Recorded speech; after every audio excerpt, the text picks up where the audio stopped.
All right, guys, Chef Anthony in the building here. I'm so excited. Joined by the one and only James. Hey, say hi to everyone, friend. Hi. All right, I love it. Very short and sweet. All right, we're going to talk about what makes one dishwasher better than another. Kind of separate out, key features, key components. Kind of, you know me, I have a love for the dishwasher because I do the dishes in my house. So, Yeah. friend. So the Start us off with your regular base dishwasher, compared to our higher end Bosches and our luxury packages of dishwashers. Yeah, sure. So you're going to have in your entry level models, like you're going to see a lot of things like plastic tubs, plastic coated racks. They're going to be a noisier performance. One of the things people always tell me is like, I want quiet. Quiet's easy to do, but maybe not in that $400 to $600 price point, right? So yeah, because that difference is that plastic tub versus that all stainless tub is really going to cut down that decibel level, right? Cut down the decibel level. It also is going to increase your drying performance because it maintains heat better inside and will help with that. And then the difference between metal and plastic, right? Yeah, 100%. Yeah, like your silverware dries in your dishwasher, but plastics don't. Same thing on the inside of a dishwasher. And then there's even, and I don't know how true it is, but I've always been told it, and I've been doing this for 16 years now, is like the stainless steel is more hygienic than the plastic, which makes sense in my head. Sure. But so that would be what you're going to be at. For most brands, like between $400 and $600, you're going to see something like that. Once you start to knock on like the $600 plus, you can start finding stainless steel tubs, nylon coated racks, because the plastic coated, when they just have a regular plastic coating on them, those can kind of like scrape, and everyone's probably seen the dishwashers where the tines have rusted out and snapped off. Seen that? Yeah, it can happen on nylon too, but it's a much more durable material. So once you go stainless steel, you're going to start noticing your decibel levels dropping. You'll probably start picking up features like the third rack, which everybody has now. Which is a game changer. If you guys don't know about this third rack, the top one will hold your cutlery, your forks, knives, spoons, all that good stuff. Yeah. To kind of keep it off the bottom and give you a designated space for it. Yeah, 100%. Also, quietness is going to get better. They start adding in something called a turbidity sensor, which is going to actually increase the efficiency of the dishwasher. So there's some benefits stepping up into going up that level there. And then from there, I would say that you're going to see a lot of similarities between $600 and maybe $1,000.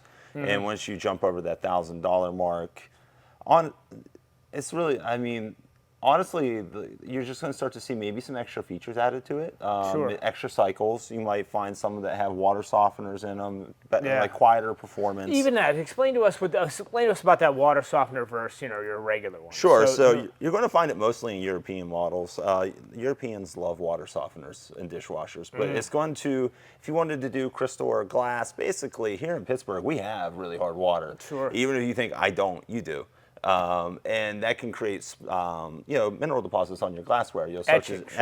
So foggy glasses, Yeah. you know what I mean, or something like that. Or if you open your dishwasher up right now, folks, and you see all that white in there, that's that scale buildup on the side.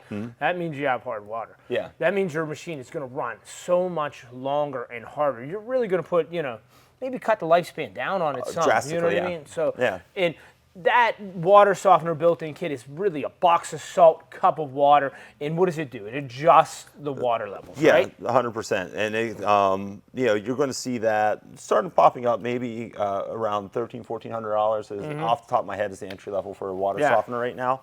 I have one in mind, and it does make a big difference in reducing spotting and everything, and it will help with the lifespan of the machine.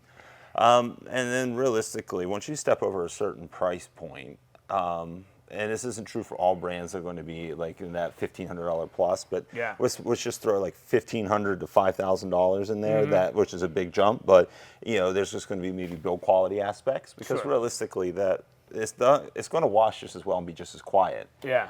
If that's your two primary concerns, but your mainstream dishwashers with 5 to 10 years probably in most cases, 7, 8 being kind of the number there, and that's going to be your KitchenAid, your Bosch, that's what you expect. And then there's going to be a handful of brands out there you might see go 10 to 20.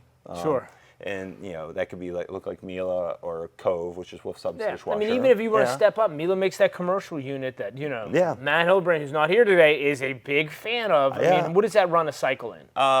So I have that one at home. I can do the 120, can do it in about an hour. Yeah. And if you go to the 240 version of it, it can actually do that in about half that time. And if you're running subsequent cycles after that, since it's already preheated, it cuts all those in half. Yeah. So I mean, if you're looking for that restaurant quality one, in your home at 240 volts, I mean, that Miele one will do too. Then, I mean, we talk about fit and finish all the time about these appliances luxury. I mean, when you step up to these other dishwashers, you can get a panel on them, so it's not even stainless fronts. Now you can get a panel to match your cabinetry and things like that. I mean, do you see a lot of people going that route too? And a lot of new construction, yeah. So panel ready's, they've been saying for years it was going away. I don't see it. Like, it's like everyone wants to panel everything still. So, and it's a nice look. I mean, there's some brands that's all they sell is panel ready, and if you want stainless steel as an accessory, so yeah. I don't know what else you got on dishwasher, Chef. You know me, dishwasher is he loves them. Dishwasher's in there, but we talked about. So let's just recap real quick. We talked about the softeners, right? We talked about the turbidity sensor. Basically, they're making them smarter on the inside. So there's a light detector that's really gonna, shine and say, hey, there's light or heavy particles, and pick the exact setting for the customer and the consumer. That's exactly what we want them to do, man. We want low decibel levels too. We don't want to be hearing it all over the house. We want it to be nice, quiet, and calm. Now, the next piece of that is, there are the crystal drying. Like and I like the crystal dry. I mean, I have that at home. I feel like it's a workhorse. Tell us about the crystal dry. I mean, you'll see this little triangle in the back of this model dishwasher. So crystal dry is proprietary to the BSH family. That's Bosch, and they own Bosch, Thermal, or Gaggenau. You can find it in all three lines. Excuse me.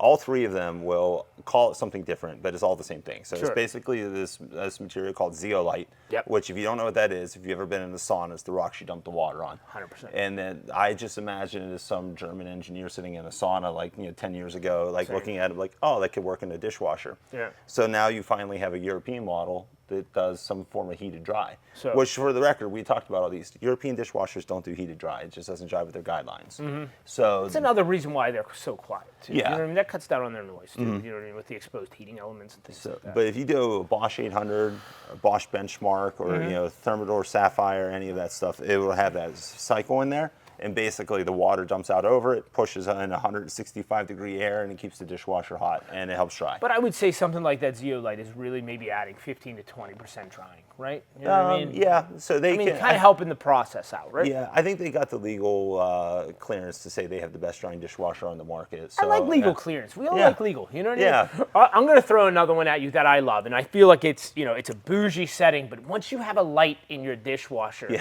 it's one of those like you've made it things. I mean, you don't know until you have it. I open a dishwasher, I see the light, I see the clean stuff. It makes me happy. Even if I see the dirty stuff, I know where to put things. And a few models have these lighted. Yeah, I've had two of them now with the lights in it. And it's one of those things when I first got it, I didn't know how I felt about it. But I kind of like it, especially if it's a little darker outside. I don't have a lot of natural light in the kitchen. Look inside your dishwasher right now, folks. You know what I mean? If you don't have a light in it, it's hard to see some things. Now with a light, I feel like it's ideal. You know what I mean? It's a game changer, as Matt would say. But few seconds left. We're running out of here. James, I thank you, my friend. Guys, you got any questions? Come to all of our locations. Check us out at donsappliances.com, and we thank you for listening.